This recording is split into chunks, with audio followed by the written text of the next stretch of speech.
Bien-aimés dans le Christ, que la grâce de Jésus-Christ notre Seigneur, l'amour de Dieu le Père et la puissance du Saint-Esprit descendent maintenant sur nous pour nous aider à méditer cette parole afin qu'elle puisse porter du fruit dans notre vie pour la plus grande gloire de Dieu et le salut de nos âmes.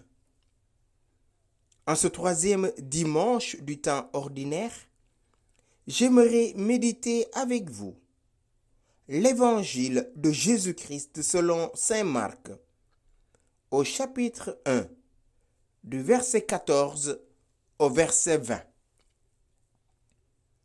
Après l'arrestation de Jean le Baptiste, Jésus partit pour la Galilée proclamer l'évangile de Dieu. Il disait: les temps sont accomplis, le règne de Dieu est tout proche. Convertissez-vous et croyez à l'évangile. Passant le long de la mer de Galilée, Jésus vit Simon et André, le frère de Simon, en train de jeter les filets dans la mer, car c'étaient des pêcheurs. Il leur dit: venez à ma suite, je vous ferai devenir pêcheurs d'hommes. Aussitôt, laissant leurs filets, ils le suivirent. Jésus avança un peu, et il vit Jacques, fils de Zébédée, et son frère Jean, qui étaient dans la barque et réparaient les filets. Aussitôt, Jésus les appela. Alors, laissant dans la barque leur père Zébédée avec ses ouvriers, ils partirent à sa suite. Bien-aimés dans le Christ, dimanche dernier, Jésus avait été désigné par Jean le Baptiste comme l'agneau de Dieu. Ayant entendu ces paroles, André et l'autre disciple le suivirent. Se retournant, il leur dit: que cherchez-vous? Ils répondirent: Rabbi, où demeures-tu? Jésus leur dit: venez et vous verrez. Jésus est l'agneau de Dieu qui enlève le péché du monde. Jésus est le Sauveur. Mais il a besoin de chacun d'entre nous, frères et sœurs. Il est venu pour une mission, la mission de sauver tous les hommes et chaque homme. Et à cet effet, il choisit de quitter la Galilée après l'arrestation de Jean le Baptiste. Rappelez-vous, Jean avait dit: il faut qu'il grandisse et que je diminue. Jean va être arrêté, mis en prison et même décapité parce qu'il aura le courage de dire à Hérode: tu n'as pas le droit de prendre la femme de ton frère. Oui, frères et sœurs, la vérité nous coûte. Aujourd'hui, on est parfois en train de diluer la vérité pour ne pas créer le scandale, pour ne pas être pointé du doigt, tout simplement par pure peur ou par accommodation à notre volonté. Jean est arrêté et Jésus quitte la Galilée pour proclamer l'évangile de Dieu. Il est sorti pour cela. Et il dit: les temps sont accomplis, le règne de Dieu est tout proche. Convertissez-vous et croyez à l'évangile. Les temps sont proches parce qu'il est là.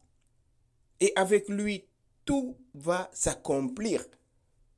Et avant cela, il nous invite, frères et sœurs, à la conversion. Il dit: nul ne connaît ni le jour ni l'heure. Il vient comme un voleur, comme un filet qui s'abat, c'est-à-dire la mort. Oui, un jour nous sommes venus sur cette terre, un jour nous la quitterons. Mais comment quittons-nous cette terre? Entrons-nous dans la plénitude de la gloire révélée par le Christ? Ou serons-nous là où il y a les pleurs et les grincements dedans? Pour éviter cela, Jésus nous invite aujourd'hui, frères et sœurs, à nous convertir et à croire à l'Évangile. L'Évangile, c'est la bonne nouvelle. La bonne nouvelle, c'est que Dieu a tellement aimé le monde qu'il a donné son Fils unique. Et tout homme qui croit en lui ne sera pas jugé, mais il passe à l'éternité bienheureuse avec celui qu'il a cherché depuis cette terre, c'est-à-dire la face de Dieu manifestée en Jésus-Christ. Oui, croire à l'évangile, c'est pas réciter l'évangile par cœur, c'est pas connaître tous les versets bibliques, c'est laisser Dieu venir s'installer en moi, parler en moi, vivre en moi. Comme dira Paul dans la lettre aux Galates au chapitre 2, verset 20 et suivant, ce n'est plus moi qui vis, c'est le Christ qui vit en moi. Voilà l'évangile, frères et sœurs. Aujourd'hui, on entend des prédications de tout genre, de toutes sortes, parce qu'on se proclame à travers l'évangile. Si ma vie n'est pas conforme avec ce que je proclame, mieux vaut me taire et me convertir pour laisser l'évangile être la source de ma parole, être la source de ma vie, être la source de mon existence. Et voilà, cette mission, Jésus la porte avec d'autres hommes. En passant le long de la mer de Galilée, Jésus vit Simon et André, son frère, qui jetaient leurs filets. Il leur dit, venez à ma suite, je vous ferai devenir pécheurs d'hommes. Venez à ma suite. Jésus les appelle à marcher à sa suite. Pas devant lui, mais à sa suite. C'est-à-dire, ils prendront le relais parce qu'ils seront nourris de la parole de Dieu. Ils seront nourris de ce qui sort de la bouche du Verbe de Dieu fait chair, Jésus-Christ, et ils pourront le donner aux autres. Et leur vie, ils passeront de pêcheurs de poissons à pêcheurs d'hommes. C'est-à-dire, désormais, leur vie sera d'annoncer la bonne nouvelle.